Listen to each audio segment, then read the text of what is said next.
ओम।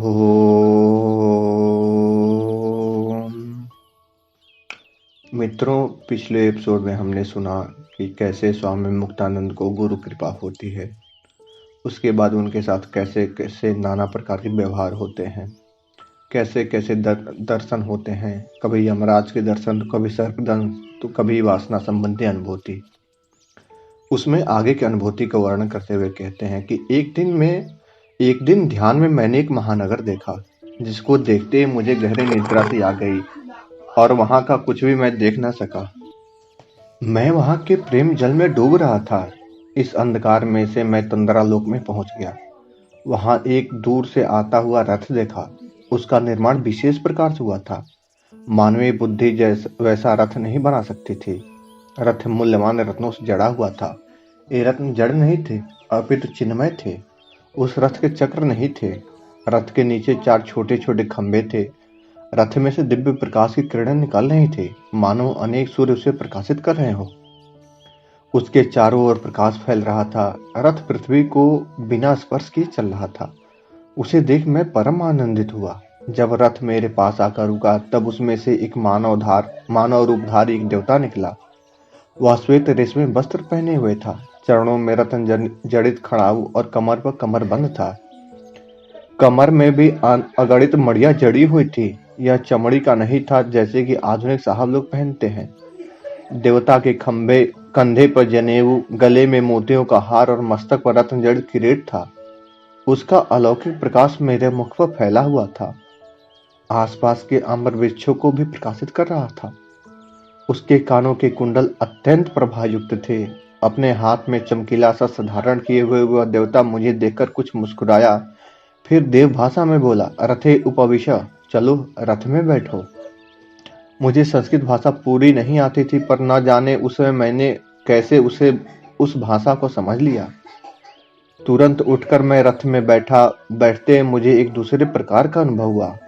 बाहर से मुझे वह रथ 10 फुट का समकोण जान पड़ता था। अब अंदर जाकर देखा तो पाया कि वह बहुत बड़ा था। उसमें सब प्रकार के प्रबंध थे।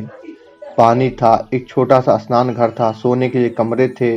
गद्दियों की तो शोभा ही निराली थी। वे सबकी सब दिव्य नवरत्नों से जड़ी हुई थी। उन रत्नों की कांति से वहां प्रकाश फैला हुआ था। उसमें एक बैठक थी जो मन को आकर्षित भी करती थी और भ्रांति युक्त भी बनाती थी। इस मनोहारी रथग्रीव को अंदर से दिखाकर वह मानव रूप देवता मुझे बाहर के कमरे में लाया। तत्काल उस रथ के विद्युत वेग से भागने का मुझे आभास हुआ। मैं एक बैठक पर गिर गया। दूसरी बैठक में अपने सामने इस मानवाकार देवता को बैठे हुए देखा, जिसके 2 रत्न मेरे शरीर को प्रकाशित कर रहे थे। हम एक विलक्षण नगरी में पहुंचे, जहां रंग बिरंगे दिव्य गंध युक्त पुष्पों के वृक्ष, अनेक प्रकार के मधुरतम रसों से पूरित फलों के वृक्ष, कल कल करती बहती हुई सुंदर नदियां, चहचहाते हुए सुंदर पक्षी और विविध प्रकार के पशु थे। किसी ओर नील, श्वेत, पीत और कृष्ण वर्ण के आकर्षक हंस, तो कहीं छलांग मारते हुए निर्भीक स्वर्ण कांति युक्त हिरण समूह। उन हिरणों में कुछ हीरा, पन्ना और नीलम जैसी कांति के भी थे। उच्च जाति के अनेक गाय बछड़ों के झुंड भी दिख रहे थे। दिव्य सुगंध वाली वायु बह रही थी। यह सब दृश्य देखकर मैं बहुत आनंदित हुआ। कुछ समय बाद रथ नगर के किनारे उतरा और फिर अंदर की ओर गया। उस नगर की प्रत्येक वस्तु विचित्र प्रकार से बनी हुई थी। उसमें लगे हुए ईंटें, पत्थर और मिट्टी भी अलौकिक थे। नालियां भी छोटी छोटी और सुंदर थीं। यह यथार्थ में स्वर्ग था। वहां का प्रकाश सूर्य के प्रकाश से भिन्न था। रजत रंग के प्रकाश से वह नगर दीप्यमान था। वह ठंडा था। वहां गर्मी नहीं थी। वृक्षों में लगे हुए सब पत्ते हरे थे। नीचे गिरे हुए पत्ते भी मुरझाए हुए नहीं थे। पाठक जन, भूलना नहीं कि ये सब दृश्य मैं नागद में अपनी कुटी में ध्यान में बैठे हुए तंद्रालोक में देख रहा था। जहां हम रथ में उतरे थे, वहां एक हवेली थी। उसके सामने का सारा मार्ग फूलों से भरा हुआ था। मार्ग के एक ओर पुरुष वर्ग हाथों में पुष्पहार लिए खड़े थे और दूसरी ओर स्त्रियां स्वर्ण थालों में आरती सजाए हुए खड़ी थी।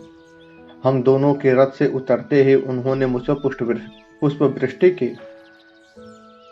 अब मुझे पता लगा कि मेरे साथ जो देवता है वह और कोई नहीं, स्वर्ग का स्वामी सतक्रतु इंद्र है।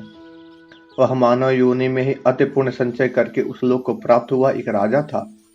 इंद्र वास्तव में सभी लोगों का स्वामी है। हम दोनों की आरती उतारी गई। इस नगरी के सभी व्यक्ति रोग शोकहीन और तरुण अवस्था में के थे। सब में विशेष प्रकार की कांति थी। शरीर पतला होने पर भी पुष्ट था।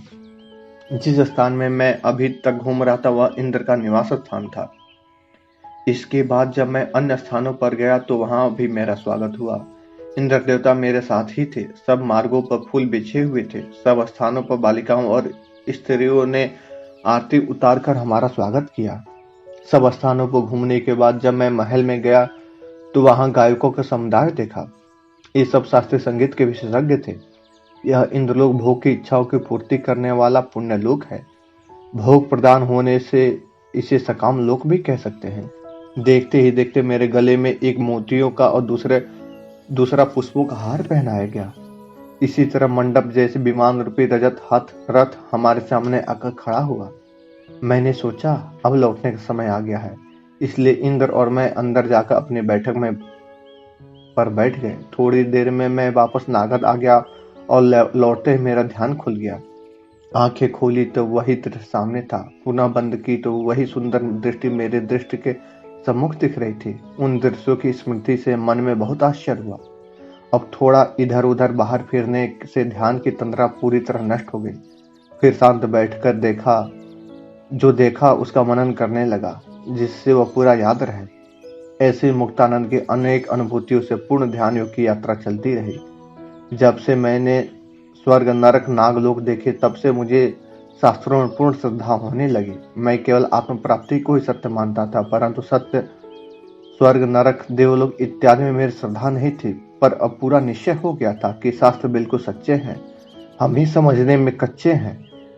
पूर्वकालीन ऋषि पारदर्शी थे। उन्होंने अपने योग बल से सर्वज्ञता प्राप्त करके ही शास्त्रों की रचना की है, इसलिए वे पूर्ण सत्य हैं। वस्तुतः हम अल्प साधना के द्वारा भी कुछ ज्ञान प्राप्त कर लेते हैं, तब पूर्ण साधना करने वाले उन ऋषि मुनियों में कैसा और कौन सा विषय अज्ञात रह सकता है।